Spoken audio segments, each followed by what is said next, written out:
Chapter 1. The girl with blood on her hands, I found her in the rain. The little girl couldn't have been more than 5 years old, huddled behind a dumpster in the alley where I'd been sleeping for the past 3 nights. Her designer dress, white silk, now gray with grime, clung to her small frame, and her dark curls were plastered to her tear-streaked face. But it was her eyes that stopped me cold, wide, terrified, and so dark they looked black in the dim light filtering from the street. She was bleeding. Not badly, just a scrape on her knee, but she was sobbing like the world had ended. And maybe, for a 5-year-old lost in the bowels of Chicago's industrial district at 11 o'clock at night, it had. I should have walked away. That's what 6 months of living on the streets had taught me. Mind your business, keep your head down, survive. But I'd been a nurse once, in what felt like another lifetime, and some instincts die harder than others. "Hey," I said softly, crouching down despite the protest of my empty stomach. "Hey, sweetheart, are you hurt?" She looked at me with those enormous eyes, and something in my chest cracked. I knew that look. I'd worn it myself not so long ago, the look of someone whose entire world had just shattered. "I want my papa," she whispered in a voice so small it barely carried over the rain. I glanced around the alley, every survival instinct screaming at me to leave her and run. A kid this young, dressed like that, lost in this neighborhood? This wasn't just trouble. This was the kind of trouble that got people killed. But she was looking at me like I was her last hope. "Okay," I heard myself say. "Okay, let's find your papa. What's your name?" "Isabella." Of course it was. Even her name sounded expensive. I used the sleeve of my secondhand jacket, the only thing standing between me and hypothermia, to wipe the blood from her knee. The cut was superficial. She'd survive it, which was more than I could say for whoever had lost track of her. "Where did you last see your papa, Isabella?" "The bad men took me." Her lip trembled. "They put me in a car, but I runned away when they stopped for gas. Ice flooded my veins. Kidnapping. This was so far beyond anything I should be involved in that I couldn't even see the line I'd crossed anymore. We need to call the police." "No." She grabbed my arm with surprising strength. "Papa says never trust police, only trust family." I stared at her, pieces clicking into place I didn't want to acknowledge. The expensive clothes, the way she'd been trained not to trust authorities, the very fact that someone had dared to kidnap her in the first place. This wasn't just any little girl. This was someone important, someone dangerous, and I'd just made myself part of whatever nightmare she'd stumbled into. The sound of car engines rumbled from the street, and Isabella's grip on my arm turned painful. "They're coming back," she whimpered. "They're coming back for me." I didn't think. I just moved. Scooping her into my arms, I ran deeper into the alley, my worn sneakers splashing through puddles, my lungs burning. Behind us, doors slammed, voices shouted, footsteps pounded. There! I saw something move. I dove behind a pile of wooden pallets, pressing Isabella against my chest and covering her mouth with my hand. My heart hammered so hard I was sure they'd hear it. She was shaking, or maybe I was, I couldn't tell anymore. 3 men passed within feet of us. I caught glimpses through the gaps in the wood, dark suits, bulges under their jackets that I knew were weapons. One of them was speaking rapid Italian into a phone. "Don't know where she went. Vincenzo's going to kill us. The boss is already on his way." The boss, Isabella's papa. They moved past, their footsteps receding, but I didn't dare move. Not yet. Isabella was so still in my arms, her breathing shallow, like she'd done this before, like she knew the protocol for hiding from dangerous men. What kind of life had this child lived? When I finally risked shifting, my body screamed in protest. I hadn't eaten in 2 days, and the adrenaline was fading fast, leaving me shaky and weak. "Is there a number?" I whispered to Isabella. "A way to call your papa directly?"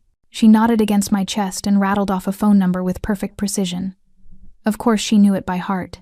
She'd probably been drilled on it since she could talk. The problem was I didn't have a phone. I'd sold mine months ago for food money. But I knew where I could find one. Street Catherine's church was 3 blocks away. Father Miguel kept the doors unlocked and had a phone in the office. I'd been there twice for their soup kitchen, always slipping out before anyone could ask questions or try to help me. Help came with strings, and I couldn't afford strings anymore. "Hold on tight," I told Isabella. "We're going to find your papa." I should have been terrified. I should have left her at the church and disappeared into the night. I should have done 100 things differently. But as I emerged from the alley and started down the rain-slicked street with this little girl clinging to me like I was her salvation, I felt something I hadn't felt in 6 months. I felt necessary. I didn't know yet that this moment, this choice, would be the beginning of my end. That the phone call I was about to make would bring down a storm of violence and desire I couldn't begin to imagine. I didn't know that Isabella's papa wasn't just dangerous. He was the danger. And in less than an hour, Dante Salvatore would walk into street, Catherine's church, looking for his daughter, and find me instead, the girl with blood on her hands and nothing left to lose. Chapter 2. The Devil Wears Armani. The phone rang 3 times before someone answered. Who is this? The voice was male, clipped, suspicious, and absolutely terrified.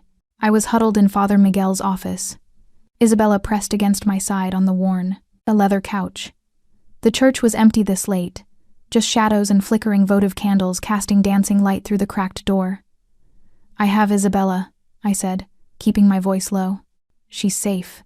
She asked me to call this number. The silence that followed lasted an eternity. Put her on. The voice had changed, still hard, but desperate now. Raw, I handed Isabella the phone and watched her small face transform. Papa?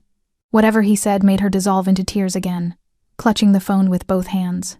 She spoke rapidly in Italian, words tumbling over each other too fast for me to follow with my rudimentary knowledge of the language. But I caught enough. Scared. Bad men. Nice lady helped me. Nice lady. That's what I'd been reduced to. She thrust the phone back at me suddenly, her eyes wide. Papa wants to talk to you. My hand trembled as I took it. Hello? Where are you? Not a question. A command. The voice was different now. Deeper. Darker. The kind of voice that made you understand why people used words like authority and power interchangeably. Street Catherine's church. On Roosevelt, and I know where it is. Of course he did. Keep her inside. Lock the doors. Don't let anyone in until I get there. 20 minutes. The men who took her won't be a problem. Something in his tone made my blood run cold. Those 3 words carried the weight of a death sentence. What's your name? I hesitated. Giving him my name felt like crossing a threshold I couldn't uncross. Lily, I finally said. Lily Chen. Lily. He repeated it slowly, like he was memorizing it, filing it away. 20 minutes. Keep my daughter safe, and I'll make sure you're compensated for your trouble. The line went dead. Compensated. Like I'd returned a lost wallet. I looked down at Isabella, who had curled against my side, her thumb in her mouth. She looked so small, so vulnerable. Nothing like the daughter of whoever this man was, this man whose voice alone had made me want to run. Your papa's coming, I told her softly. She nodded, her eyes already drooping. The adrenaline crash was hitting her too. Papa will make it all better. Papa fixes everything. I wondered what kind of things a 5-year-old needed her father to fix. The 20 minutes felt like 20 hours. I locked the church doors like he'd instructed, checked them twice, then positioned myself where I could see both the main entrance and the side door. Old habits from nursing: always know your exits, always have an escape plan. Not that I could escape now. I was in this, whatever this was. Isabella had fallen asleep with her head in my lap, one small hand fisted in my jacket. I smoothed her dark curls back from her face and tried not to think about what I'd gotten myself into. Tried not to think about the last time I'd held someone this small, this precious. Tried not to remember why I'd lost everything. The rumble of engines outside shattered the silence. Not one engine, multiple. I moved to the window, careful not to wake Isabella, and felt my stomach drop. 6 black SUVs had pulled up outside the church, forming a perimeter that screamed organized crime. Men in dark suits emerged from the vehicles, moving with military precision. They weren't just guards, they were soldiers. And then he stepped out of the center vehicle. Even from a distance, even through the rain-streaked window, I could see he was different from the others. Taller, broader, moving with the kind of confidence that came from knowing you were the most dangerous thing in any room you entered. He wore a charcoal suit that probably cost more than I'd made in 6 months as a nurse. And despite the rain, despite the late hour, despite the fact that his daughter had just been kidnapped, he looked immaculate, untouchable, terrifying. He strode toward the church doors, and 4 men moved with him, 2 in front, 2 behind. Protection detail. I watched him gesture sharply, and the men stopped, fanning out to secure the perimeter. He would enter alone. The knock, when it came, was controlled. 3 sharp raps that echoed through the empty church. My hands were shaking as I unlocked the door. And then Dante Salvatore was standing in front of me, and I forgot how to breathe. He was younger than I'd expected, mid-30s, maybe with the kind of face that belonged on Roman coins.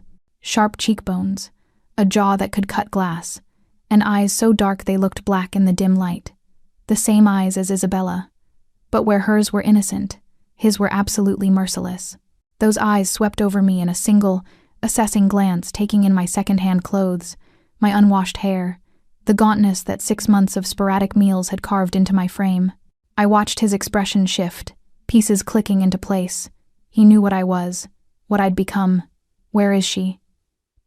His voice was lower in person, rough-edged with barely controlled emotion. I stepped aside, and his gaze locked onto Isabella sleeping on the couch. Something in his face cracked just for a moment.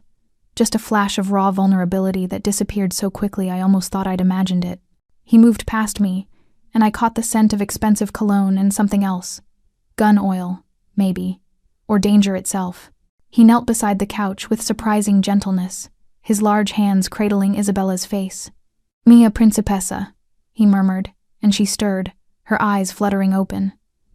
"Papa!" She launched herself into his arms, and he caught her, holding her so tightly I thought he might break her. But Isabella just burrowed closer, sobbing into his shoulder, and he pressed his face into her hair. For a moment, he was just a father holding his daughter. Then his eyes opened and found mine over Isabella's head, and I saw the truth. Dante Salvatore wasn't just dangerous. He was the devil himself, and I'd just saved what he loved most in the world. Chapter 3. The price of mercy. Dante held Isabella for what felt like an eternity, murmuring to her in Italian, his hands moving over her, carefully checking for injuries, I realized. The clinical part of my brain that would always be a nurse cataloged his movements. Thorough, gentle, practiced. This wasn't the first time he'd had to check his daughter for wounds. Finally, he pulled back, cupping her face in his hands. "Did they hurt you, Principessa?" "No, Papa. I was brave, just like you taught me." She glanced at me. "And Lily helped me. She cleaned my knee and hid me from the bad men." His eyes cut to me again, and I felt pinned in place. Examined. "Wade, go with Marco," he told Isabella, nodding toward the door where one of his men had appeared, younger than the others, with kind eyes. "He'll take you to the car. I need to speak with Lily, but—" "Now, Isabella." The command in his voice was absolute. Isabella kissed his cheek and climbed down, casting one last look at me before taking Marco's offered hand. The door closed behind them with a soft click that sounded like a cell door locking. I was alone with Dante Salvatore. He rose slowly, unfolding to his full height, easily 6'3", maybe more. In the confined space of the church office, he seemed massive, overwhelming. He adjusted his cufflinks with deliberate precision, and I noticed his knuckles were scarred. Old wounds, the kind you got from repeated violence. "Sit," he said, gesturing to the couch Isabella had vacated. "I'm fine standing." His eyebrow lifted slightly. It wasn't a request. Something about his tone made my spine stiffen. I'd spent 6 months taking orders from no one, bowing to nothing except survival. I wasn't about to start now. Not even for a man who looked like he could break me in half without breaking a sweat. And I wasn't asking for permission, I said evenly.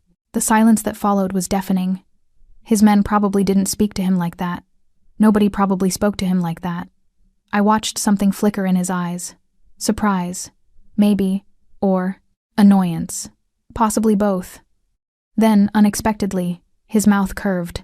Not quite a smile, but close. "You're either very brave or very stupid, Lily Chen. I'm homeless and I just got involved in a kidnapping. Stupid seems more accurate." That almost smile deepened. He moved to Father Miguel's desk, bracing his hands on it as he studied me. The position should have been casual, but on him it looked predatory, like he was deciding whether I was prey or something more interesting. "Tell me what happened. Everything." So I did. I kept my voice steady as I described finding Isabella, the men searching for her, our escape to the church. He listened without interrupting, his expression unreadable, but I saw his jaw tighten when I mentioned how terrified she'd been. When I finished, he was quiet for a long moment. "The men who took her," he said finally, his voice soft and deadly. "Did you get a good look at them?" "3 of them. Dark suits. One was speaking Italian on the phone. He mentioned someone named Vincenzo." Something dangerous flashed across his face. Vincenzo. The way he said the name made my skin crawl. It wasn't anger exactly. It was colder than that, more final. "You did well," he continued, straightening. "Not many people would have helped her. Fewer still would have been smart enough to keep her safe." He reached inside his jacket, and I tensed, but he only pulled out a wallet. Expensive leather, probably Italian. Everything about him screamed money and power. He extracted a stack of bills, hundreds. I realized with a jolt and held them out to me. There had to be at least $5,000 there. "For your trouble," he said. I stared at the money. $5,000 would change everything. Food, a room, new clothes, maybe even enough to start putting my life back together, piece by broken piece. But something about the transaction felt wrong, like I was being paid off. Dismissed. "I don't want your money," I heard myself say. His hand didn't waver. "Everyone wants money, especially people in your position." My position? Anger sparked in my chest, hot and sudden. "You mean homeless? Poor? You think throwing cash at me will make this go away?" "I think," he said, his voice dropping lower, "that you're in no position to refuse. Take the money, Lily. Buy yourself a meal, a bed, whatever it is you need." "What I need," I said, the words coming out harder than I'd intended, "is to not be bought like some transaction. Your daughter was terrified. I helped her because she needed help, not because I expected payment." He studied me for a long moment, his dark eyes searching my face like he was trying to solve a puzzle. Then he put the money away and took a step closer. Too close. I could smell his cologne again, feel the heat radiating from him, could see the faint shadow of stubble on his jaw, the tiny scar that cut through his left eyebrow. Up close, he was even more devastating and more dangerous. "You're right," he said softly. "You can't be bought. So, let me be clear about something else, Lily Chen." He leaned in, and I felt my back hit the wall. I hadn't even realized I'd been retreating. "You saved my daughter's life tonight. That means something to me. That means you're under my protection now, whether you want to be or not. I don't need your protection. You're sleeping in alleys and look like you haven't eaten in days. Yes, you do." His gaze traveled over me again, clinical this time. Assessing. "What happened to you? Why is a woman who speaks like she's educated, who moves like she's had medical training, living on the streets?" My throat tightened. "That's none of your business. You made it my business when you saved Isabella. I don't want anything from you." I insisted, but my voice wavered. Because that wasn't entirely true, was it? I wanted food, shelter, safety, all the things I'd been running from for 6 months because accepting help meant accepting questions. And questions led to truths I couldn't face. Everyone wants something. He reached out slowly, giving me time to move away, and caught a strand of my hair between his fingers. The gesture was almost gentle, but the look in his eyes was anything but.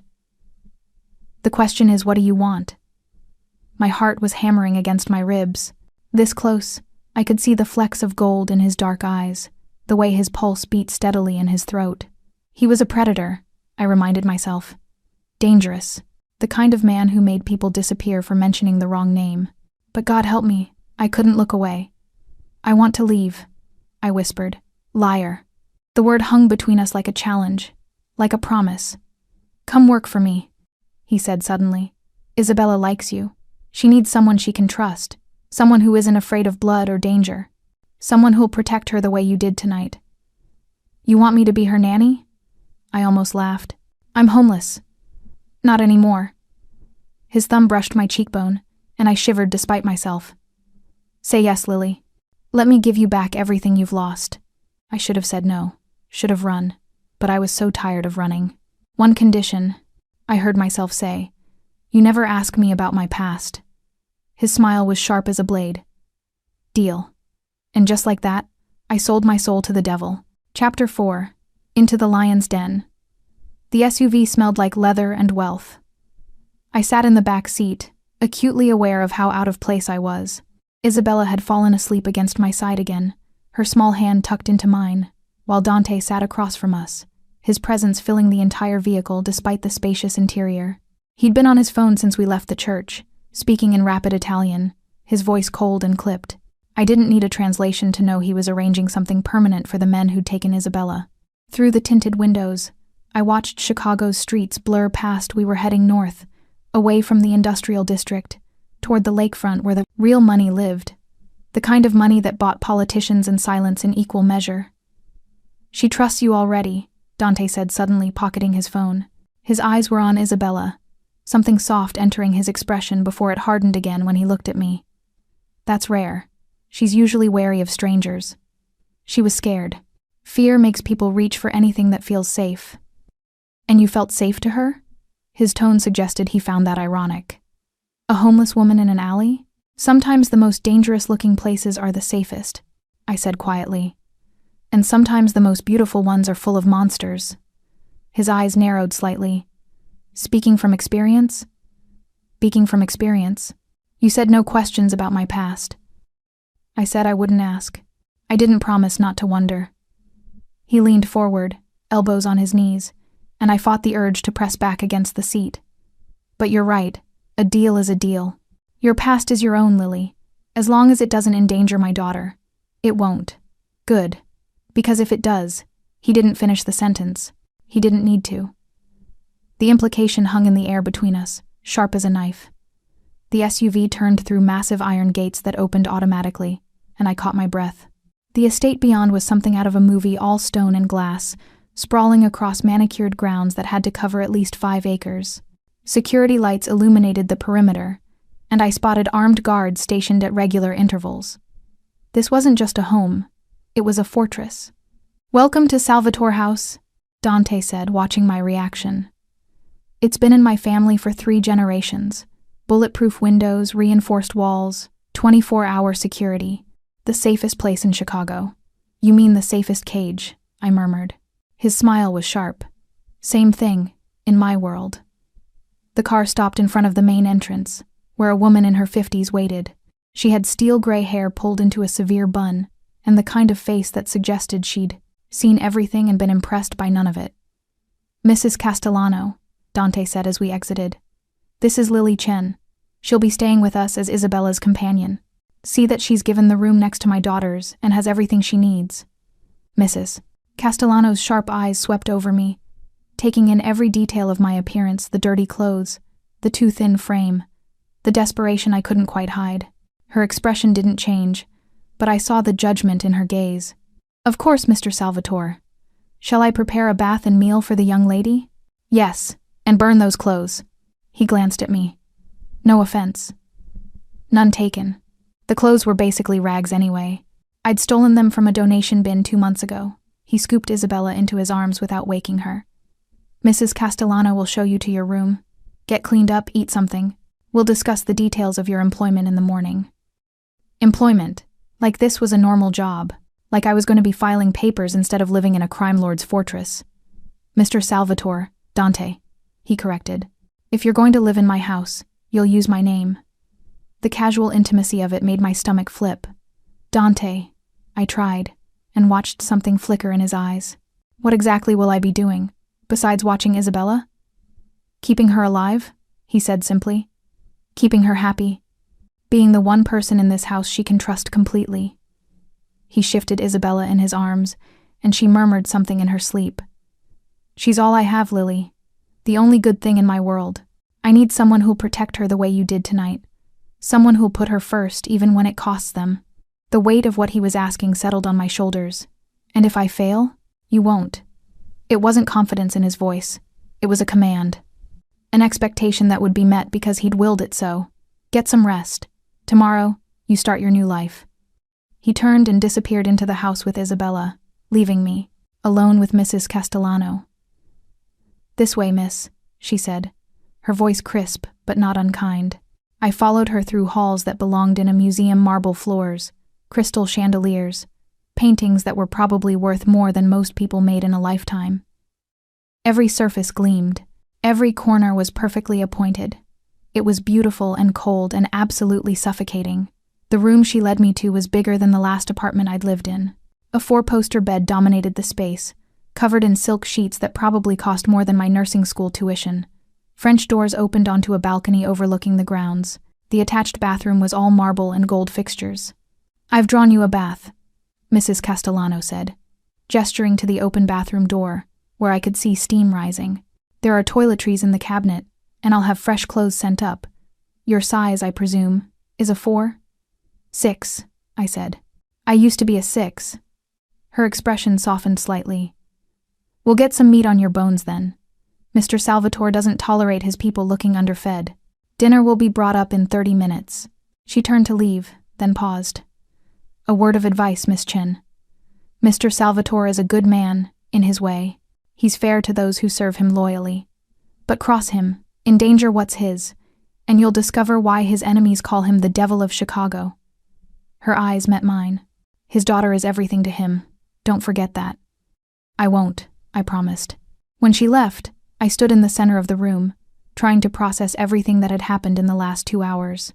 This morning, I'd been sleeping in an alley, wondering if I'd find enough cans to recycle for dinner money.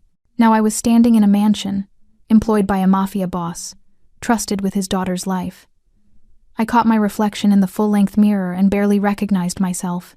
Hollow cheeks, dull hair, eyes that had seen too much. I looked like a ghost, like someone who'd already died and just forgot to lie down. Maybe that's exactly what I was. The bath was scalding hot, and I sank into it with a groan that was half pain, half relief. The water turned gray almost immediately from 6 months of accumulated street grime. I scrubbed my skin until it was pink, washed my hair 3 times, and still didn't feel clean. Some dirt went deeper than soap could reach. When I finally emerged, wrapped in a towel that was softer than anything I'd ever owned, I found clothes laid out on the bed. Simple but expensive jeans that actually fit, a soft cashmere sweater, undergarments still in their packaging, and on the nightstand, a tray with enough food to feed 3 people. I ate mechanically, barely tasting it, my mind racing. What had I done? What had I agreed to? I'd traded one kind of cage for another. But at least this cage had food, shelter, safety, and a devil who looked at me like he could see straight through to all my broken pieces. I was still sitting there, the empty plate beside me, when I heard a soft cry from the room next door. Isabella. Chapter 5. Nightmares and Promises. I was through the connecting door before I'd consciously decided to move.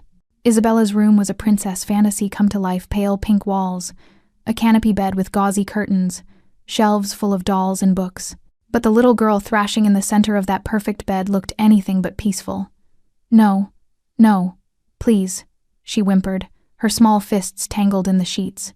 "Papa, help me, Isabella, sweetheart." I perched on the edge of her bed, touching her shoulder gently. "Wake up. You're safe now."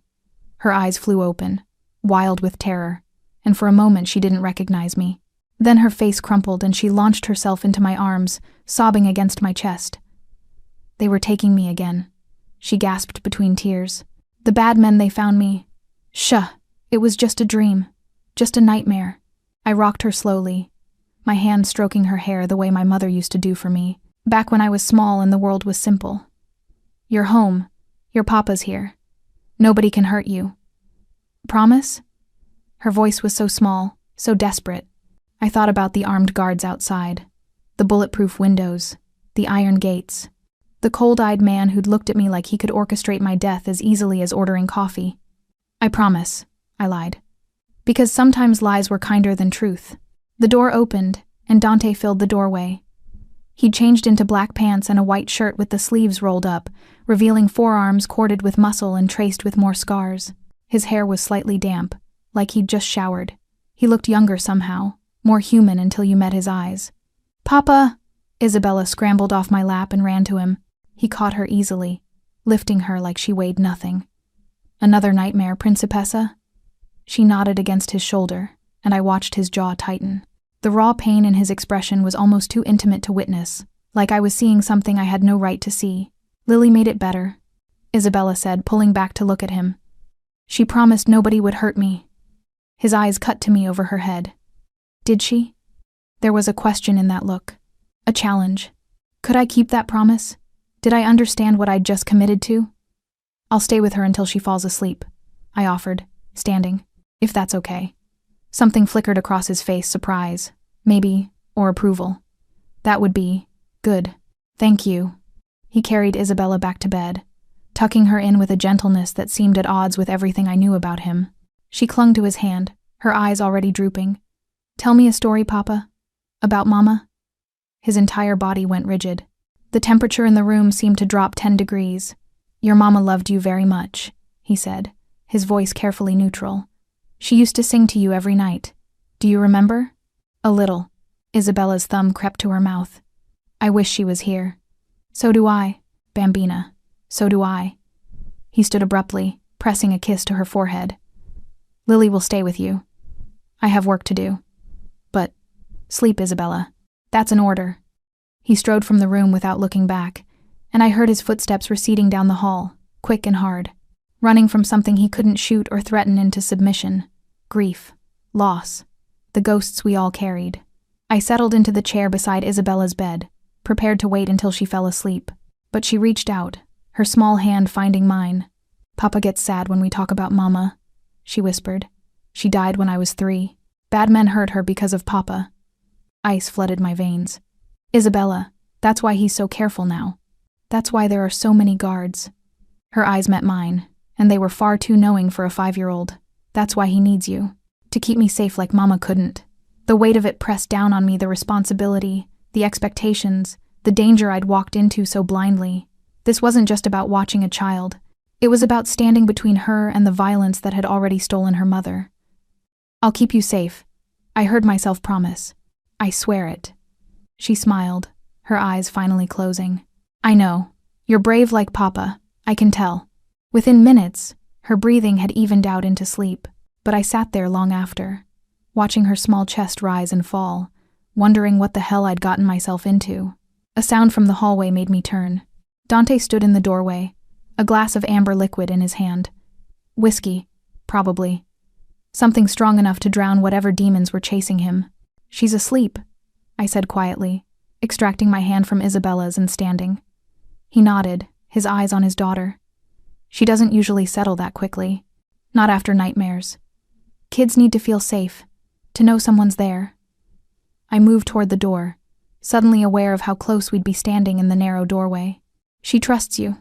That's rare after trauma. You sound like you know. He didn't move aside, forcing me to stop inches from him. Personal experience, Lily? You said no questions about my past. And you said you'd keep my daughter safe. I think that earns me at least one answer. His free hand came up, not quite touching me but close enough that I could feel the heat of his skin. Were you a nurse? Before? My throat tightened. Yes. What happened? I lost someone. The words came out raw, scraped from somewhere deep inside. Someone I was supposed to save, and I couldn't. I couldn't live with myself after. Understanding flickered in his eyes. He knew about guilt, about the weight of failure.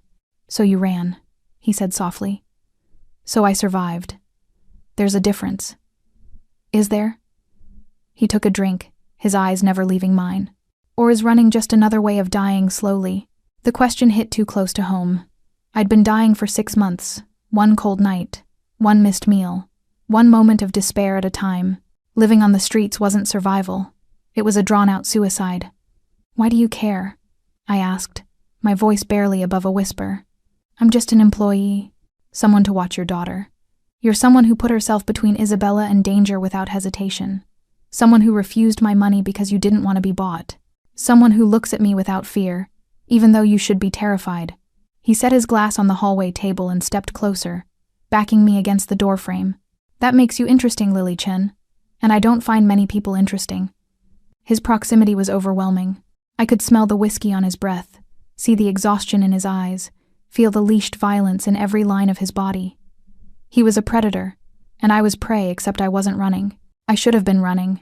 This is a bad idea, I managed. Probably. His thumb traced my jaw, and I shivered. But bad ideas are my specialty. I work for you. It's inappropriate.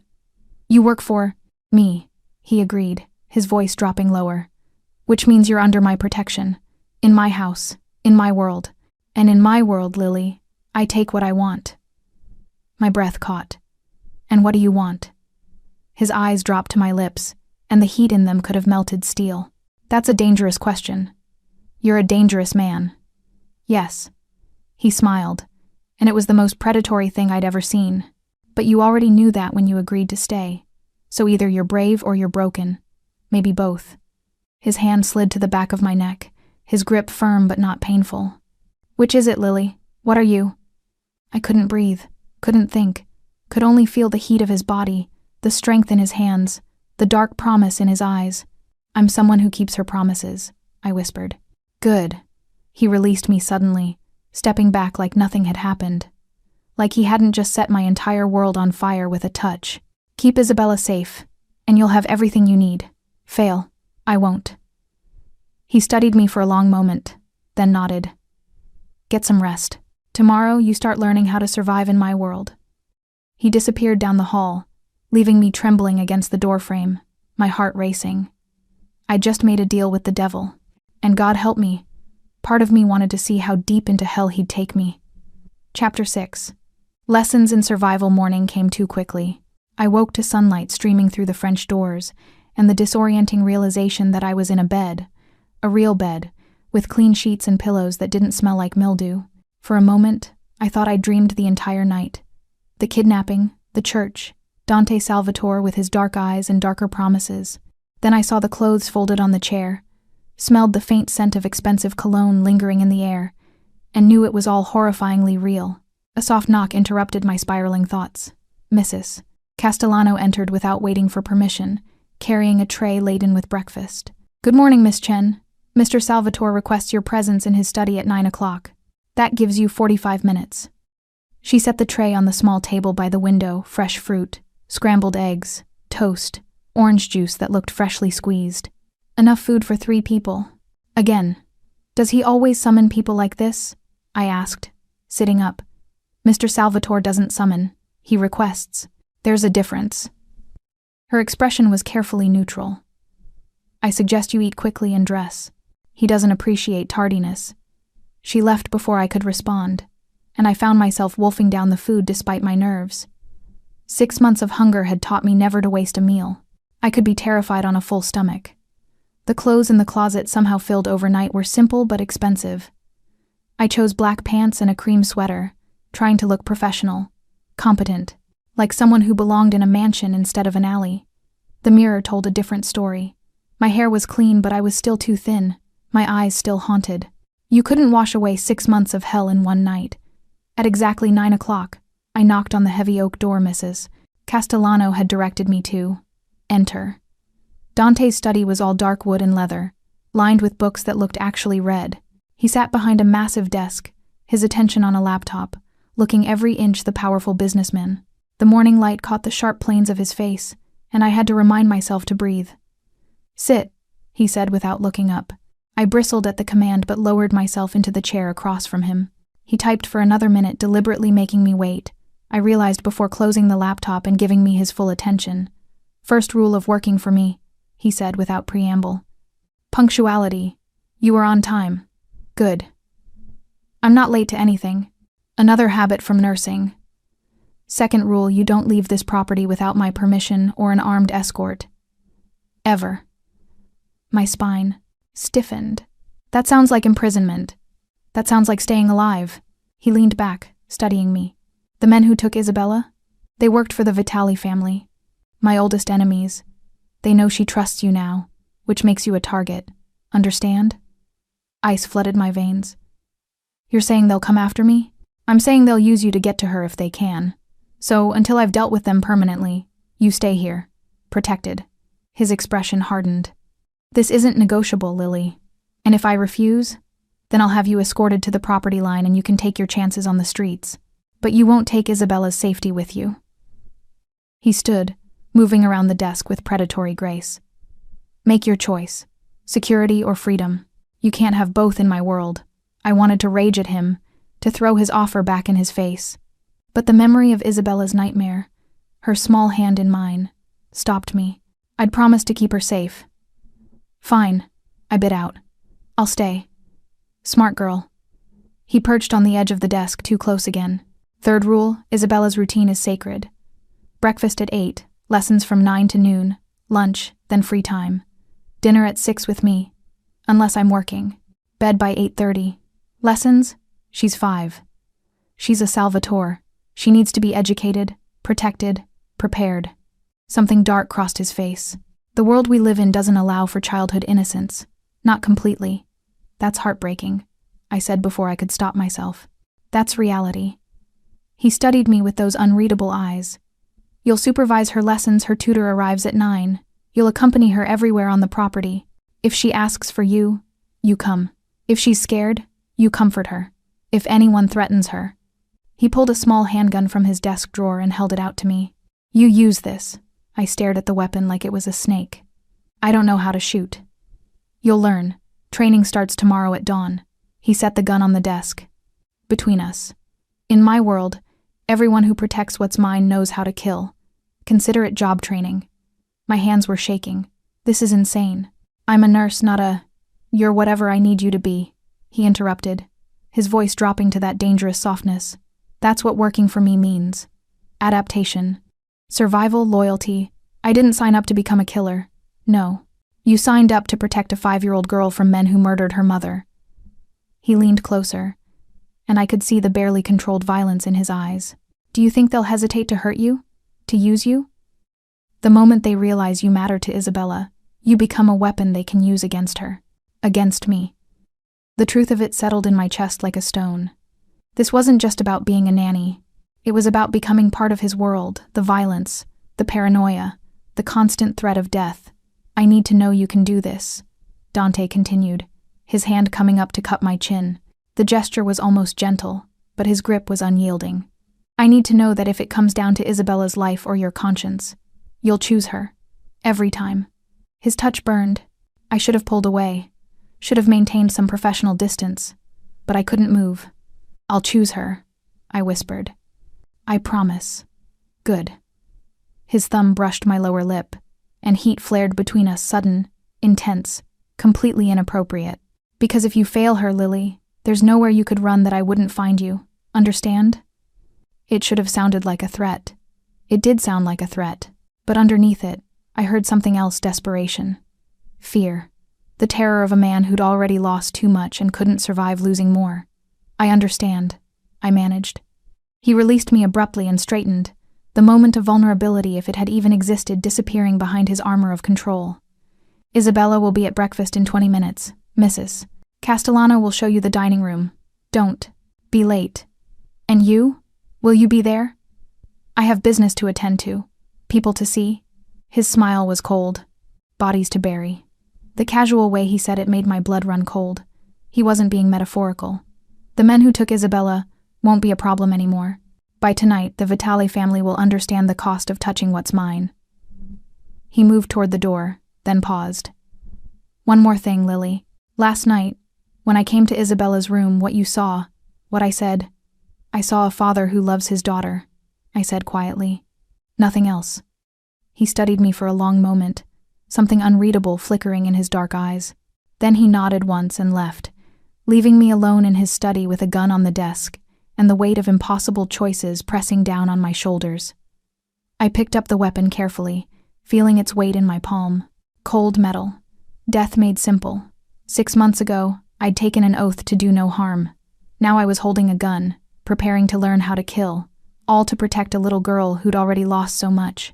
The irony wasn't lost on me. I'd run from one kind of death only to embrace another. But as I heard Isabella's laughter echoing from somewhere in the house, bright and innocent and alive, I knew I'd made the right choice, even if it damned me in the process. I set the gun back on the desk and went to meet my new charge, trying to ignore how easily I was sliding into Dante Salvatore's dark world, trying to ignore how much a part of me didn't want to escape it anymore. Chapter 7. Cracks in the Armor. Isabella was already seated at the dining table when I arrived, her legs swinging beneath her chair. She'd been dressed in a yellow sundress, her dark curls pulled into pigtails, and she looked so normal, so innocent, that it was easy to forget the nightmare she'd lived through. Lily! Her face lit up when she saw me. You're having breakfast with me. Papa said you would, but I wasn't sure. I slid into the seat beside her, hyper-aware of the 2 armed guards stationed at the doors. Of course. We're going to spend a lot of time together. Good. She reached for my hand, her grip surprisingly tight. I don't like being alone. My heart twisted. You're not alone anymore, sweetheart. Mrs. Castellano appeared with plates of pancakes shaped like hearts for Isabella, I noticed, and fresh fruit. The older woman's expression softened slightly when she looked at the little girl, and I realized she wasn't just staff. She cared about Isabella. How many people in this house were held captive by love for this child? Your tutor will arrive in 30 minutes, Mrs. Castellano informed us. Mr. Laurent is quite punctual. He'll expect Isabella to be ready. What does she study? I asked. Italian, French, mathematics, literature, and piano. At my startled look, she added, Mr. Salvatore believes in thorough education. Isabella must be prepared for any situation. Any situation, including inheriting a criminal empire, probably. Isabella ate her pancakes with methodical precision, cutting each piece into the same size before eating it. Another sign of trauma, the need for control in small things, when everything else felt chaotic. Do you like your lessons? I asked her. She shrugged. Mr. Laurent is nice, but sometimes I just want to play. What do you like to play? Her eyes lit up. Hide and seek. But Papa doesn't like when I hide. He says it makes the guards nervous. Of course he did. Every game probably felt like a security risk. Maybe we can play something else, I suggested. What about drawing, or reading stories? Will you read to me? Papa reads to me at bedtime, but sometimes he's too busy. The sadness in her voice was crushing. He's always busy now, since Mama died. I squeezed her hand gently. I'll read to you whenever you want. That's a promise. She beamed, and for a moment, I saw the carefree child she should have been. Before violence and loss had stolen her innocence, Mr. Laurent arrived precisely on time, a thin, scholarly man in his 60s, with kind eyes and infinite patience. He set up in what Isabella called the lesson room, a converted library filled with books and educational materials that probably cost more than most people's cars.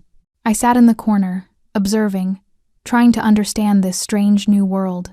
Isabella was clearly bright. She switched between English, Italian, and French with ease, solved math problems that seemed advanced for her age, and played piano with surprising skill for someone so young.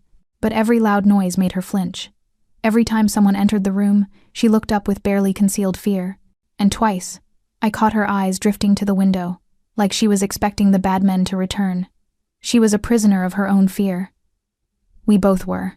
After lessons, Isabella and I had lunch in the garden, a sprawling space with manicured hedges and a fountain that probably belonged in a palace. Guards patrolled the perimeter, their presence a constant reminder that this beauty was just another kind of cage. Can I tell you a secret? Isabella asked suddenly, her voice dropping to a whisper. Of course. Sometimes I'm scared of Papa. She wouldn't meet my eyes. Not because he hurts me. He never hurts me. But because of what he does to other people. I hear the guards talking. I know he's dangerous. My throat tightened. What did you say to a child who feared her own father? Your Papa loves you, I said carefully. Everything he does to keep you safe. But what if I don't want people to get hurt because of me? Her eyes filled with tears. What if I'm the reason Mama died? What if Papa gets hurt too? I pulled her into my arms, feeling her small body shake with sobs she'd probably been holding in for years. Listen to me, Isabella. None of this is your fault. Not your mama, not the bad men, none of it. You're just a little girl. You're supposed to be loved and protected. That's all. But Papa says I have to be strong. Like him. You can be strong and still be scared. That's what bravery is, being scared and doing it anyway. I pulled back to look at her. And you're one of the bravest people I've ever met. She wiped her eyes with the back of her hand. Really? Really. You escaped from kidnappers, found help, and survived. That's incredible. You helped me, she said softly. You saved me. We saved each other, I corrected. Because it was true. She'd given me purpose again. A reason to wake up. Something to fight for besides my own broken survival. A shadow fell across us, and I looked up to find Dante standing there. I had no idea how long he'd been watching. His expression was unreadable, but something in his eyes looked raw, exposed. Papa! Isabella ran to him, and he caught her, lifting her high. Having fun, Principessa? Lily says I'm brave, and we're going to read stories later. Is that so? His eyes met mine over her head, and the intensity in them made my breath catch. Thank her for that, for making you smile. Thank you, Lily. Isabella kissed my cheek before squirming down. Can I go practice piano? Mr. Lawrence said I should work on the new song. Stay where the guards can see you, Dante instructed, and she ran off, her earlier tears forgotten, leaving me alone with him. He moved closer, and I stood, suddenly nervous. In the daylight, he looked different, more human, less monster. The sun caught the gold flecks in his dark eyes, softened the hard lines of his face. You're good with her, he said quietly. Better than I expected. She's easy to care about. She doesn't usually open up like that, not even to Mrs. Castellano. He studied me with that unnerving intensity. What did you say to her? When she was crying? That none of this is her fault, that she's allowed to be scared. His jaw tightened. She needs to be strong. Weakness gets people killed in my world. She's 5 years old, Dante. She needs to be a child, not a soldier. Children don't survive in my world. He shot back, his voice hardening. She needs to be prepared. For what? A life of fear? Of violence? I stepped closer, anger overriding my self-preservation. You can't protect her from everything. And trying to turn her into some weapon will only break her. Better broken than dead. The words hung between us, brutal and honest. This was his reality survival at any cost, even innocence. Is that what happened to you? I asked softly. Did someone break you to keep you alive? His hand shot out, gripping my arm. Not painfully, but firmly. Don't psychoanalyze me, Lily. You don't know anything about what I've survived. Then tell me. I met his gaze, refusing to back down. If I'm going to live in your world, protect your daughter, I need to understand. Who broke you? For a moment I thought he'd shut down completely. Then something shifted in his expression, a crack in the armor he wore so carefully. My father, he said, his voice barely above a whisper. He taught me that sentiment was weakness, that love made you vulnerable, that the only way to survive was to be harder, colder, more ruthless than everyone else. His grip on my arm loosened, his thumb brushing my pulse point. He was right. I'm alive because I learned those lessons. And your mother? Dead. Killed by my father's enemies when I was 8. He remarried within 6 months, a business arrangement. No love, no weakness. His smile was bitter. That's the world Isabella was born into. A world where affection is ammunition and trust gets you killed. But you love her, I said. You love Isabella more than anything. That's not weakness, Dante. That's strength. He stared at me like I'd spoken a foreign language. Love got her mother killed. Love makes me vulnerable. It's my greatest weakness. Or your greatest reason to fight. I covered his hand with mine, feeling the rough scars on his knuckles. She needs you to love, at her, to show her that this world, as dark as it is, has light in it too. And where do I find that light? His voice was rough, almost desperate. I've been living in darkness so long I don't remember what light looks like. Maybe that's what I'm here for, I whispered. Not just to protect Isabella, but to remind you both that there's more to life than survival. His free hand came up to cup my face, and the gentleness of the gesture nearly undid me. You're dangerous, Lily Chen. More dangerous than any enemy I've ever faced. Why? Because you make me want things I can't have. Hope. Peace. A future that isn't soaked in blood. His thumb traced my cheekbone, his eyes searching mine. You make me want to be someone I'm not. My heart was racing. And who's that? Someone worthy of the way you look at me, like I'm a man instead of a monster. Before I could respond, his phone rang. He released me instantly, the moment shattering as he answered with a sharp, "What?" His expression went cold. When? Where? A pause. I'll be there in 20 minutes. Have the room prepared. He ended the call and looked at me, all trace of vulnerability gone. Stay with Isabella. Don't let her out of your sight. I have business to handle. Dante, this is what I am, Lily, what I'll always be. He turned to leave, then stopped. Lock your door tonight. The screaming from the basement carries. And then he was gone, leaving me standing in the garden with the echo of his words and the ghost of his touch on my skin. I'd just glimpsed the man beneath the monster. And God help me, I wanted to see more. Chapter 8. The Sound of Vengeance. I didn't sleep that night. Isabella had gone to bed easily enough after dinner, which Dante hadn't attended, and I'd read her 3 stories until her eyes drooped closed. But as I lay in my own bed, staring at the ceiling, I couldn't stop thinking about his final words. Lock your door tonight. The screaming from the basement carries. I'd locked it. But sound traveled in old houses, and around midnight, I heard it. A scream, muffled, distant, but unmistakably human. A man's voice, begging in Italian. Then silence. Then another scream, cut short. I pressed my hands over my ears, but I couldn't unhear it. Couldn't stop imagining what was happening in the basement. Dante had said he'd handle the men who took Isabella. This was him handling it. This was justice in his world. Blood for blood. Pain for pain. I thought I might be sick. Around 2 a.m, footsteps passed my door heavy, purposeful. Then the sound of a shower running from somewhere down the hall, washing away evidence, washing away guilt. I wondered if Dante felt guilt anymore, or if he'd killed that part of himself along with everyone else. When morning finally came, I was exhausted but wired. Isabella bounced into my room at 7:30, already dressed, chattering about the new book Mr. Laurent had promised to bring. She didn't hear the screams. Didn't know her father had spent the night extracting vengeance. Maybe that was mercy. Breakfast was subdued. Dante sat at the head of the table in a fresh suit, looking immaculate and completely unaffected. But I saw the shadows under his eyes, the slight stiffness in his movements. His knuckles were freshly wrapped. "Good morning, Principessa," he said to Isabella, his voice warm. "Did you sleep well?" "Yes, and Lily read me the story about the princess and the dragon." "Can we get a dog, Papa? Please?" "We'll see." His eyes flicked to me. "Lily, you look tired. Trouble sleeping?" The bastard knew exactly why I hadn't slept. "I'm fine," I said evenly. "Good, because today you start training. 6 o'clock in the gym. Don't be late." "Training for what?" His smile was cold. "Survival."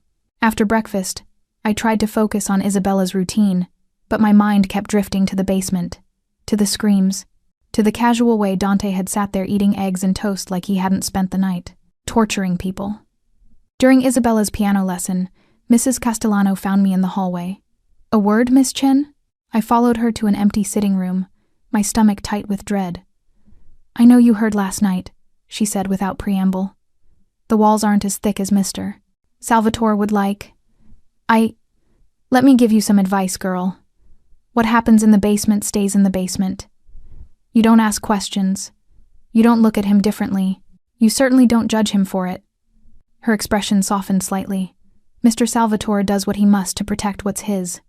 Those men took Isabella. They traumatized her. What happened to them was mercy compared to what they'd planned for her.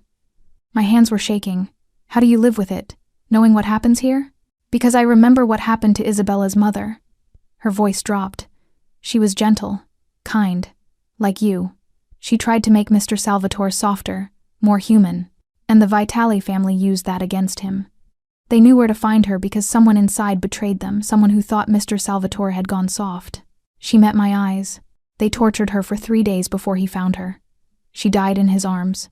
He was 28 years old, holding his dying wife while his 3-year-old daughter screamed in the next room. I felt the blood drain from my face. So before you judge him for what he does in that basement, remember what those animals did to the woman he loved. Remember that he's standing between Isabella and that same fate. And ask yourself, what wouldn't you do to protect someone you love?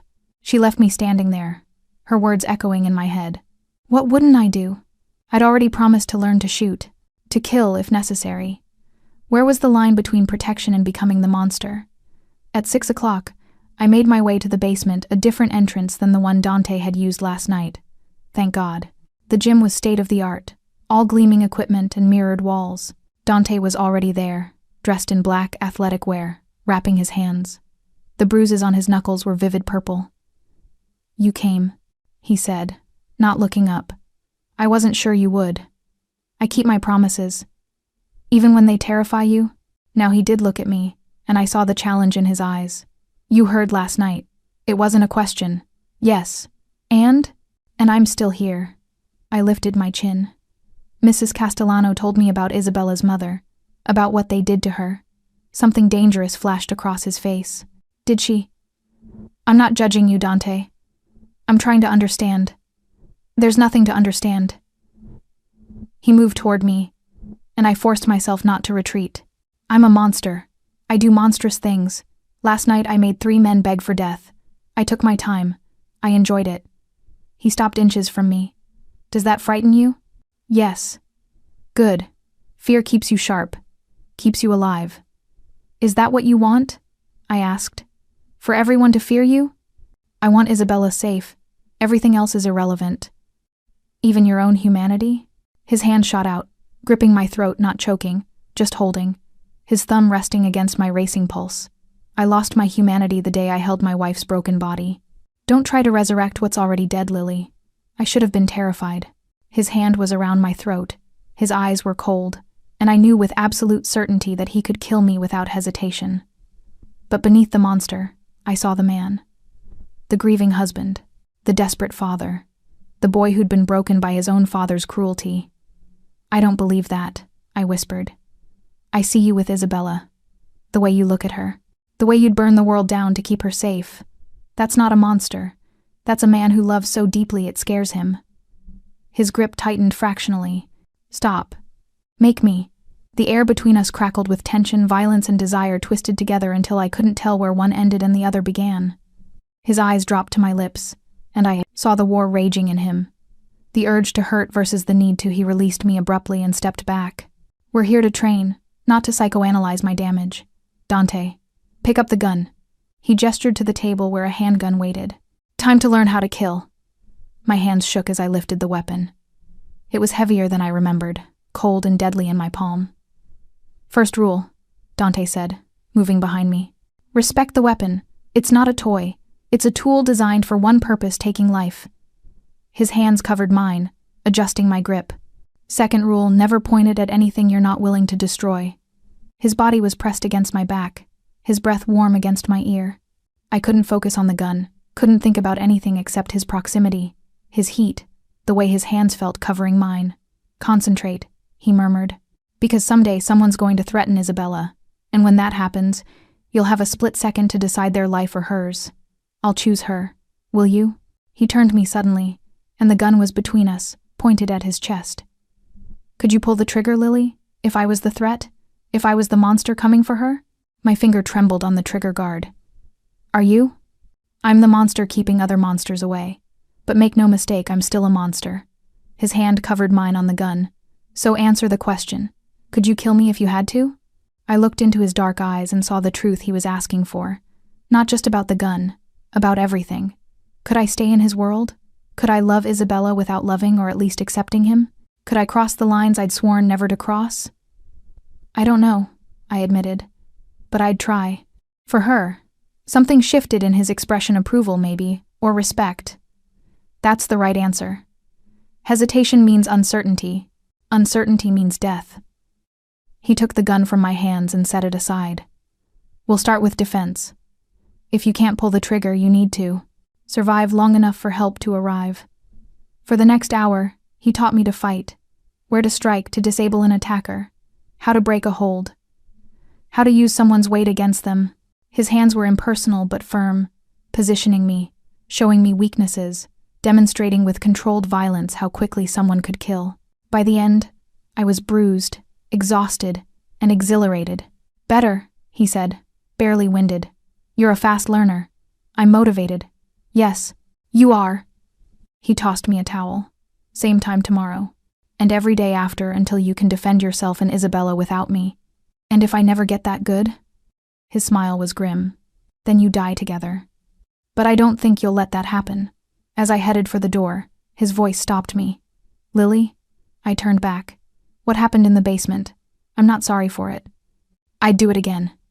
I know. But you're still here. I'm still here. He studied me for a long moment. You're either very brave or very broken. You said that before. I'm still trying to figure out which. Maybe I'm both, I said quietly. Just like you. I left before he could respond, but I felt his eyes on me all the way out. Chapter 9. Dangerous Proximity. 3 weeks passed in a strange rhythm of routine and tension. Mornings with Isabella lessons, laughter, slowly coaxing the carefree child out from behind her walls of fear. Afternoons in the garden or the library, reading stories while guards patrolled the perimeter.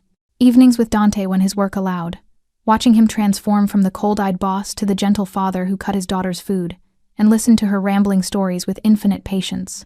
And every dawn, training sessions that left me bruised and breathless, and increasingly aware of how dangerous Dante Salvatore truly was.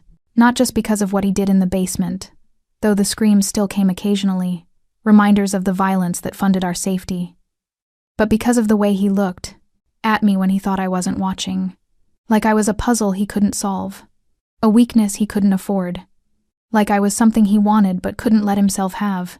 The feeling was mutual.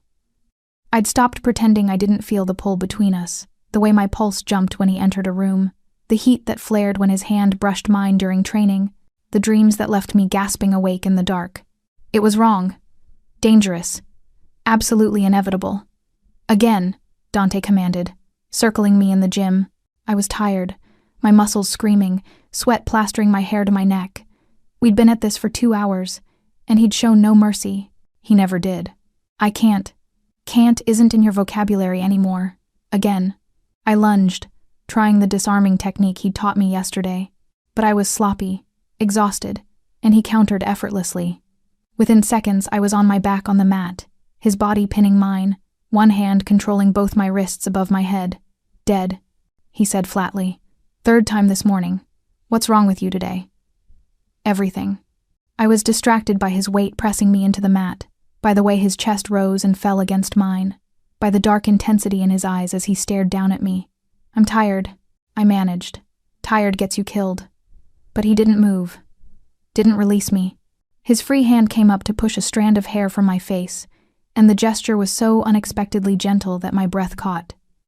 You're not focused. Why? Because you're touching me. Because I can feel your heartbeat. Because I'm falling for a man who tortures people in his basement and I don't know what that makes me. Isabella had nightmares again last night, I said instead, which was also true. I was up with her until 3. His expression softened marginally. She's getting better. Thanks to you. She still flinches at loud noises, still checks every room for exits. She's learning to survive. That's good. She's 5, Dante. She should be learning to play, not to survive. His jaw tightened. We've had this argument, and we'll keep having it until you understand that she needs childhood, not combat training. What she needs is to stay alive long enough to have a childhood. His grip on my wrists tightened. Don't forget what world we live in, Lily. Last week, the Vitale family sent a message Isabella's name carved into a dead rat left at our gates. They're not done. They'll never be done. Ice flooded my veins. You didn't tell me. I handled it. By doing what? His smile was cold. Do you really want to know? No. Yes. I didn't know anymore. The lines I'd sworn never to cross were so far behind me I couldn't see them anymore. I want to understand you, I said quietly. How you can be so gentle with her and so brutal with everyone else. Because she's the only good thing in my life. Everyone else is a potential threat. His thumb traced the pulse in my wrist. Including you. Me? I'm not. You're the biggest threat of all, Lily Chen. He leaned closer, his voice dropping to that dangerous whisper that made my spine tingle. You make me forget. When I'm with you, I start thinking about things that'll get us both killed. Peace. Trust. A future that isn't soaked in blood. Would that be so terrible? Yes. Because hope is a luxury I can't afford. The moment I let my guard down, someone dies. That's the rule of my world. Then change the rules, I challenged. You're powerful enough. Rich enough. Why not walk away? Take Isabella somewhere safe and just live. His laugh was bitter. There is no away. No safe. I was born into this life, and I'll die in it. The only question is how many people I take with me. He released my wrist suddenly and rolled off me, sitting with his back against the mirrored wall. My father used to say the Salvatore name was a crown and a curse. You wear it until it kills you. I sat up slowly, my heart aching at the resignation in his voice. Isabella doesn't have to inherit that curse. She already has, the moment she was born. He looked at me, and the exhaustion in his eyes was devastating. I tried to give her a different life, sent her mother away with her when she was a baby, thought if they stayed hidden, stayed safe, they could escape this world. What happened? My wife got homesick, came back for my birthday. His voice went flat, emotionless. The Vitale family had been watching, waiting. They took their chance. He pressed the heels of his hands against his eyes. 3 days. They had her for 3 days while I tore the city apart looking, when I finally found her. He didn't finish. Didn't need to. I'm sorry, I whispered. Don't be sorry. Be smart. Understand that this is my reality. Love makes you vulnerable. Attachment makes you weak. The moment you care about something, you've given your enemies a weapon to use against you. Then why keep me here? If I'm such a threat? He looked at me, and the raw need in his eyes stole my breath.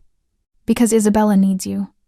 Because you make her smile in a way she hasn't since her mother died. Because you're good and pure and everything this world tries to destroy.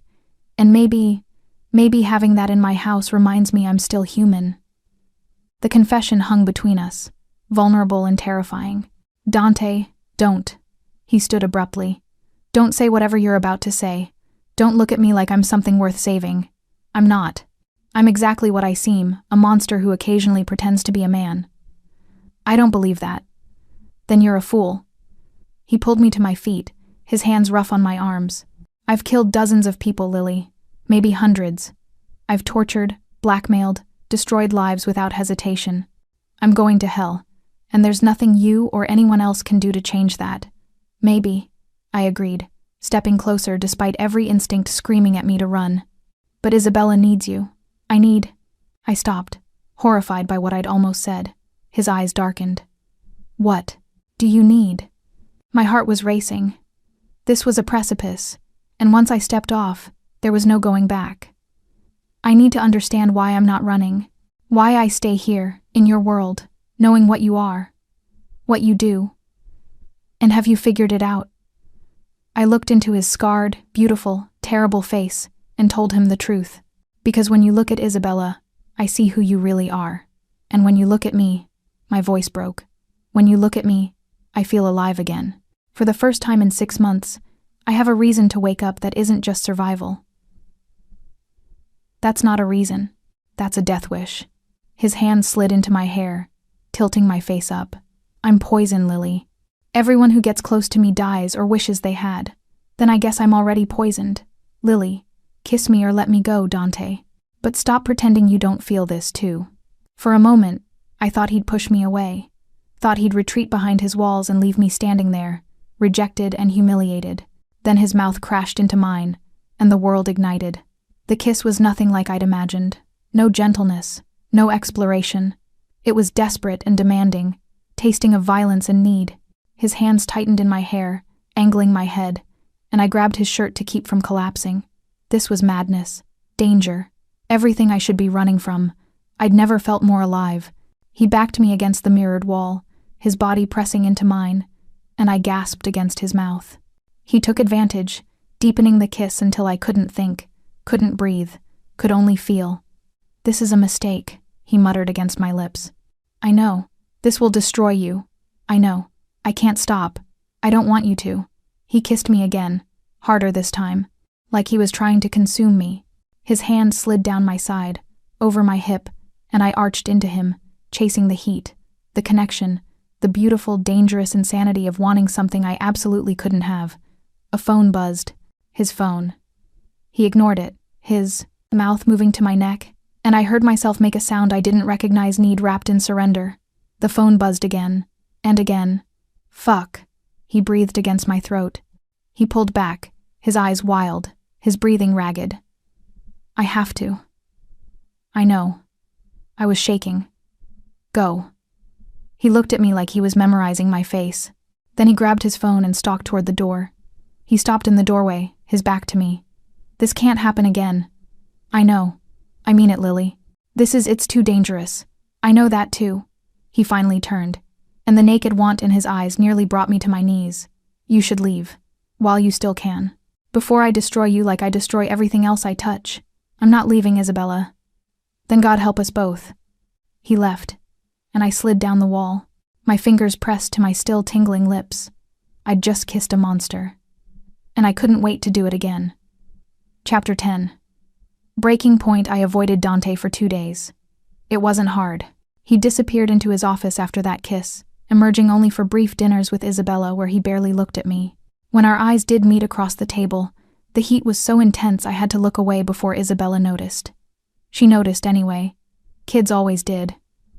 Are you mad at Papa? She asked on the third morning, while we were having breakfast in the garden. What? No, sweetheart. Why would you think that? Because you don't look at him anymore. And he's been sad.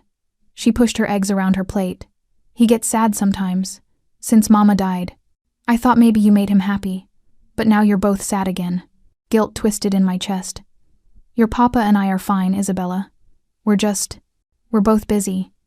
Busy is what grown-ups say when they don't want to talk about feelings. She looked up at me with those two knowing eyes. Mrs. Castellano says feelings are messy. Is that why you're avoiding each other? Out of the mouths of babes. Sometimes grown-up feelings are complicated, I admitted. But that doesn't change how much we both care about you. That's the most important thing. She seemed to accept this, but I saw her glance toward the house, where Dante's office windows overlooked the garden. I wondered if he was watching us, if he was remembering the kiss the way I couldn't stop remembering it, the way his hands had felt in my hair, the desperation in his touch, the taste of danger and desire. I forced myself to focus on Isabella, pushing thoughts of her father away. But they crept back in during her lessons, during lunch, during every quiet moment when my mind had space to wander. This was exactly what he'd warned me about. Distraction, weakness, the kind of vulnerability that got people killed in his world. That evening, Mrs. Castellano found me in the library where I'd been reading to Isabella. Mr. Salvatore requests your presence in his study. Now. My heart jumped. Is everything okay? He didn't say, but you shouldn't keep him waiting. Isabella looked up from her book. Can I come? Not this time, Bambina. Mrs. Castellano said gently. Let's get you ready for your bath. You can finish your story later. As Isabella was led away, I stood on shaking legs and made my way to Dante's study. Each step felt like walking toward a firing squad. I knocked once. Enter. He stood at the window, his back to me, silhouetted against the dying light. Still in his suit but with his jacket discarded, sleeves rolled up, looking like every dangerous fantasy I'd ever had. Close the door, he said without turning. I did, my pulse thundering. Lock it. My hand trembled as I turned the lock. The click echoed in the silent room like a gunshot. We need to talk about what happened, he said, finally facing me. His expression was carefully controlled, but I saw the tension in his shoulders, the tightness around his eyes. That kiss was a mistake. You said so yourself. It was. He moved toward me slowly, predatory. But I can't stop thinking about it, can't stop imagining doing it again, and again. He stopped just out of reach. That's a problem, Lily. Why? Because I don't lose control. Ever. Control is what keeps me alive, keeps Isabella safe. And you, his jaw clenched. You make me want to lose it, want to forget every rule I've lived by. That's dangerous. So what do you want me to do? Leave? Yes. The word was immediate, certain. I want you to take the money I offered you, get on a plane, and disappear.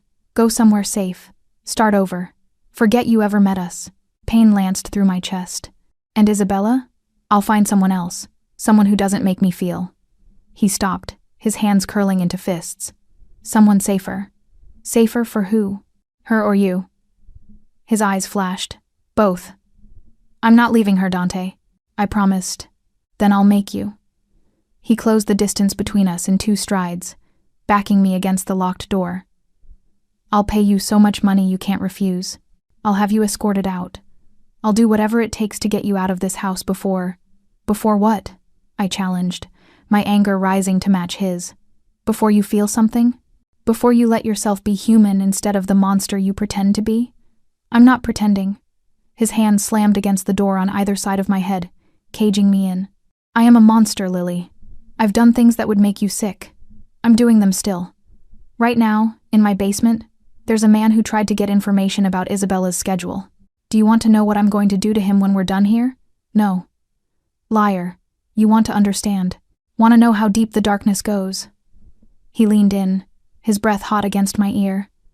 I'm going to break every finger, one by one, slowly. Then I'm going to ask him questions. When he doesn't answer fast enough, I'll move to his toes, then his ribs. I'll keep him alive and conscious and suffering for hours, maybe days. And when I'm done, When I've extracted every piece of information, he has, I'll put a bullet in his brain without hesitation or remorse. I should have been horrified, disgusted, should have shoved him away and run. Instead, I met his eyes and said, "Will it keep Isabella safe?" He blinked, clearly not expecting that response. "Will torturing him protect her?" I pressed. "Will it stop whoever sent him?" "Yes." "Then do what you have to do." My voice was steady despite my racing heart. "I'm not naive, Dante. I know what you are, what you do, and I'm not asking you to change. I'm just asking you to stop pushing me away because you're scared." "I'm not scared. You're terrified," I interrupted. "Terrified that if you let yourself care about me, you'll lose me like you lost your wife. Terrified that love makes you vulnerable. Terrified that maybe, just maybe, you deserve something good in your life besides Isabella." His breathing had gone ragged. "You don't know what you're talking about." "Don't I?" I reached up, touching his face despite the danger, despite everything. "You said I make you feel human, that I remind you there's more to life than blood and violence. But the moment you feel it, you run. You hide behind threats and cruelty because it's safer than admitting you want something you think you can't have." "And what do I want?" His voice was barely above a whisper, raw and desperate. "The same thing I want." I pulled his face down to mine, my lips a breath away from his. "This. Us. Something real in a world full of lies. There is no us. Can't be. Then why are you still here?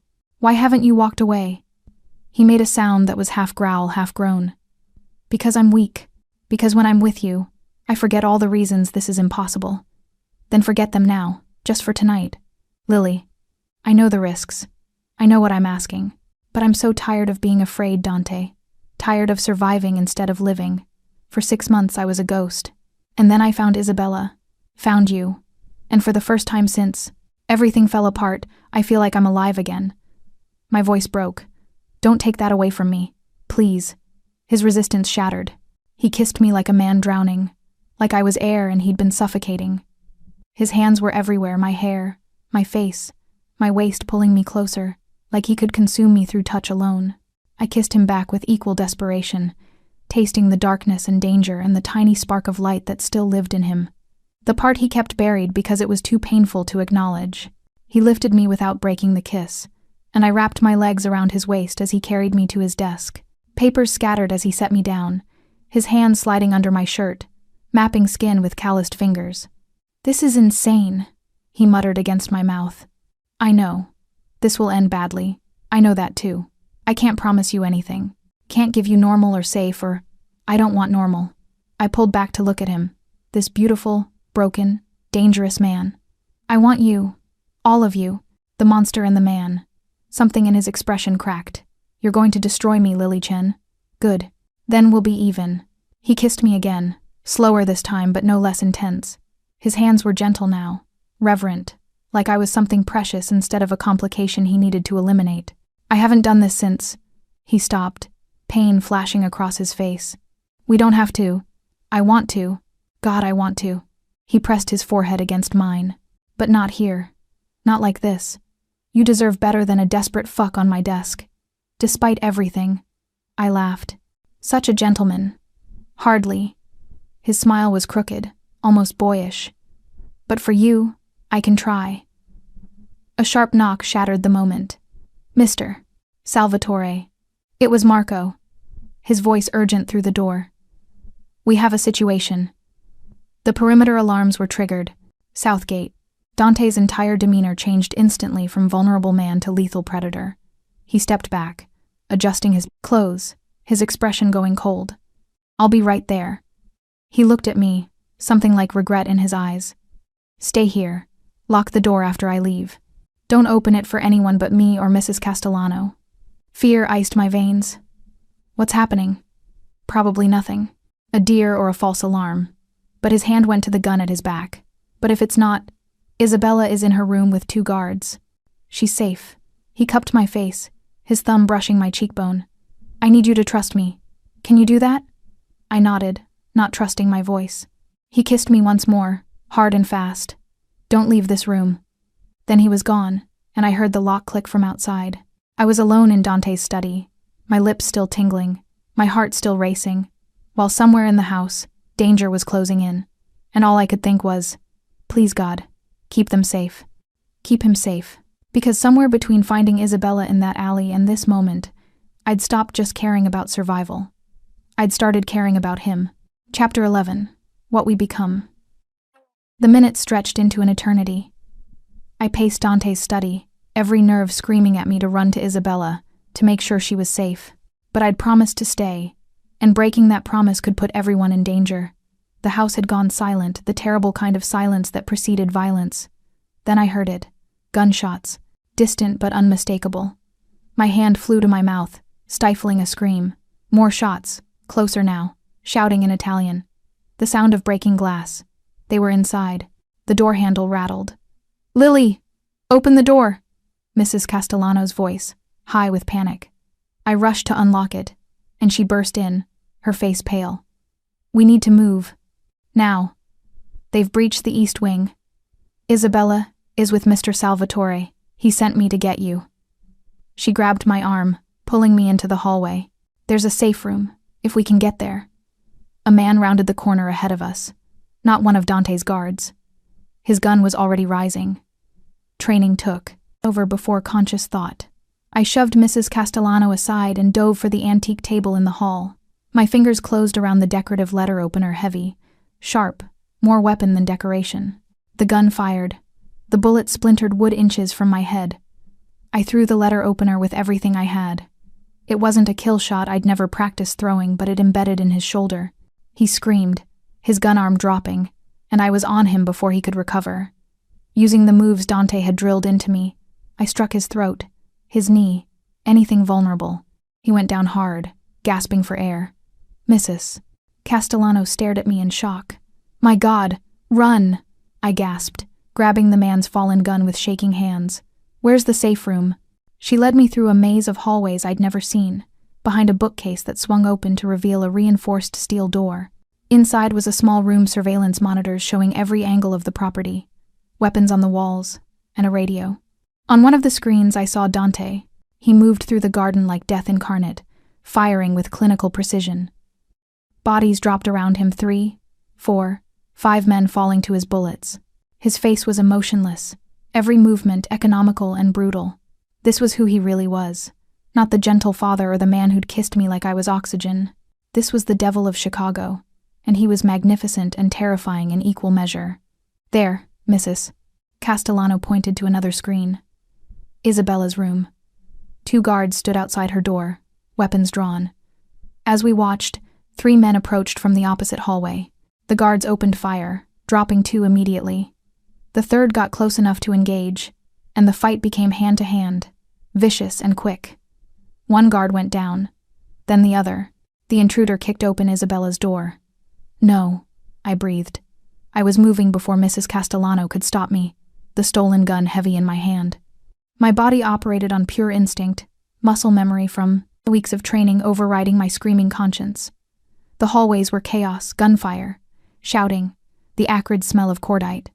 I pressed against walls, moving the way Dante had taught me. Stay low. Check corners. Keep moving. Isabella's hallway was ahead. The fallen guards weren't moving. I stepped over them, my heart in my throat, and pushed through the door.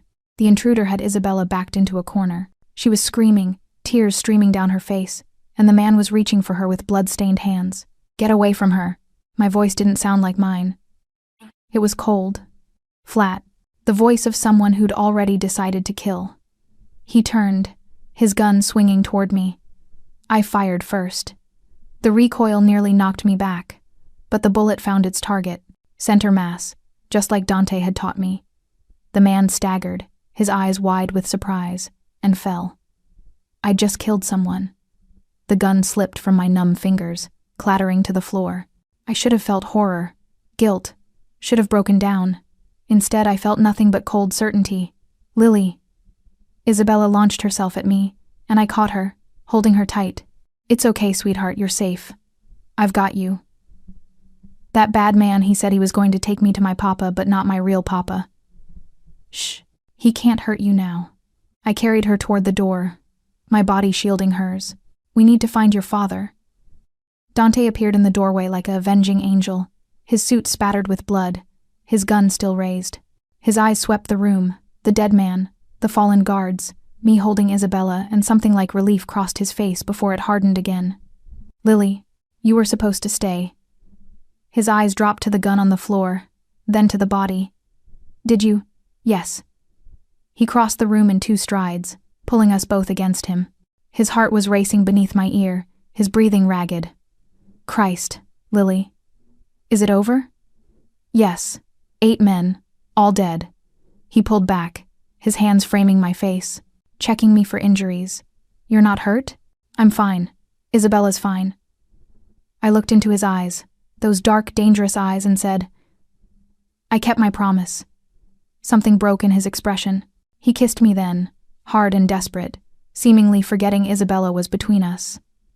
Papa, Isabella squeaked. Can't breathe. He released us both, but his hand found mine, squeezing tight. I need to secure the property. Mrs. Castellano will take you both to the safe room until… No. My voice was steady. We're staying with you. All of us. He looked like he wanted to argue, but something in my expression stopped him. Then stay behind me, both of you. The next hour was a blur of activity. Police came, the kind of police who took one look at Dante and asked no questions. The bodies were removed, the damage assessed, and through it all, Isabella clung to my hand, and Dante's eyes kept finding mine across rooms, checking, reassuring. When the house was finally cleared, when Isabella had been checked by a doctor and was sleeping fitfully in her bed with a guard stationed inside her room, Dante found me on the balcony outside my room. I was staring at my hands. They'd washed clean, but I could still feel the weight of the gun. Could still see the man falling. Your first kill, Dante said quietly, coming to stand beside me. How are you handling it? I don't know. My voice was hollow. I thought I'd fall apart. But I just feel… empty. That comes later. The guilt. The nightmares. The moment you replay in your head over and over, wondering if there was another way. His hand covered mine on the railing. But for what it's worth, you saved Isabella's life tonight. That matters more than the cost. Does it get easier? The killing? No. It gets more necessary. There's a difference. He turned me to face him, his expression raw. I'm sorry, Lily. Sorry I brought you into this world. Sorry I made you into something you never wanted to be. You didn't make me into… anything. I looked up at him, this complicated, dangerous, impossible man. I chose this. Chose to stay. Chose to fight.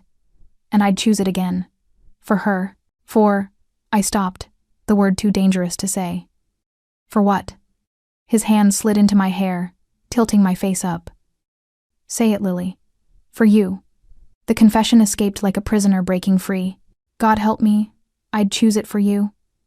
His kiss was different this time, not desperate or hungry, but tender, reverent, like I was something precious he was afraid of breaking. I love you, he breathed against my lips. I didn't want to, tried not to. But watching you tonight, seeing you protect her without hesitation, I can't deny it anymore. Tears spilled down my cheeks. This is insane. We're insane. Probably. His smile was crooked, almost boyish. But I spent 3 years alone, 3 years living in darkness, keeping everyone at arm's length because I couldn't survive losing someone again. And then you stumbled into my life with your broken pieces and your fierce heart, and you made me remember what it felt like to be alive. I'm so broken, Dante. I couldn't save. My voice cracked. The patient I lost, she was 16. A car accident. I froze. 1 second of hesitation, and she died. I destroyed my entire life because I couldn't live with that failure. You didn't freeze tonight. You didn't hesitate. His thumbs wiped away my tears. Maybe that girl's death wasn't your fault. Maybe you were always meant to be here, in this moment, saving my daughter, saving me. I don't believe in fate. Neither did I. Until you. He kissed me again, and this time I let myself fall into it. Into him. Into this impossible, dangerous, beautiful thing growing between us. When we finally pulled apart, I asked the question that had been haunting me. What happens now? Now. He pulled me close, his arms around me like a fortress. Now we figure out how to live, how to give Isabella the life she deserves while surviving in the world we're trapped in, how to love each other without getting destroyed by it. His hand tilted my chin up. Think you can handle that? I thought about the gun in my hand. The man I'd killed, the line I'd crossed that could never be uncrossed. I thought about Isabella's smile, the way she trusted me, the life I could give her, even in this dark world. I thought about Dante the monster and the man, the violence and the vulnerability, the danger and the devotion. Yes, I whispered, I can handle it, even knowing what it costs, what you'll have to become. I pressed my hand over his heart, feeling it beat strong and steady. I'm already becoming it. The question is, can you handle loving someone who sees all of you and stays anyway? His smile was the most genuine I'd ever seen. I guess we'll find out together. He carried me inside then, to his room this time, and loved me the way I'd been craving since that first kiss. Slowly, thoroughly, with the kind of intensity that came from almost losing everything. Later, wrapped in his arms with the dawn light creeping through the windows, I whispered, I never told you my price. What? That first night. You asked me to name my price for saving Isabella. I never answered. His arms tightened around me. What was it? What did you want? I looked up at him, this beautiful, broken, dangerous man who'd given me back my life. This. A reason to wake up. A family to fight for. Someone who looks at me and sees strength instead of failure. You have it. All of it. He kissed my forehead. But I'm still paying you a salary and buying you better clothes. And probably a car, because Mrs. Castellano says you keep asking to walk to the market and it gives my guards heart attacks. I laughed, the sound surprising us both. Such a romantic. I'm a work in progress. His smile turned wicked. But I have an excellent teacher. From down the hall, we heard the patter of small feet. The door burst open, and Isabella launched herself onto the bed between us. Papa, Lily, I had the good dream. The one where we're all together and happy and nobody's trying to take me. Dante's eyes met mine over her head, something like wonder in them. Yeah, Principessa. That's a good dream. Can we have pancakes? The heart-shaped ones? Anything you want, baby. Anything at all. As Isabella chattered about breakfast, nestled between us like she belonged there, I felt something shift in my chest. Not healing the scars were too deep for that. But maybe the beginning of acceptance. Of peace. I'd found a homeless girl in an alley and changed everything. I'd saved a little girl and found my purpose. I'd fallen in love with a monster and discovered he was human after all. And somehow, impossibly, I'd found my way home, not to a place, but to the people who needed me as much as I needed them. This was my new life now, beautiful and brutal, dangerous and devoted, soaked in blood but anchored in love, and I wouldn't trade it for anything, not even redemption, because sometimes salvation doesn't look like escape. Sometimes it looks like walking straight into the fire and finding someone brave enough to burn with you.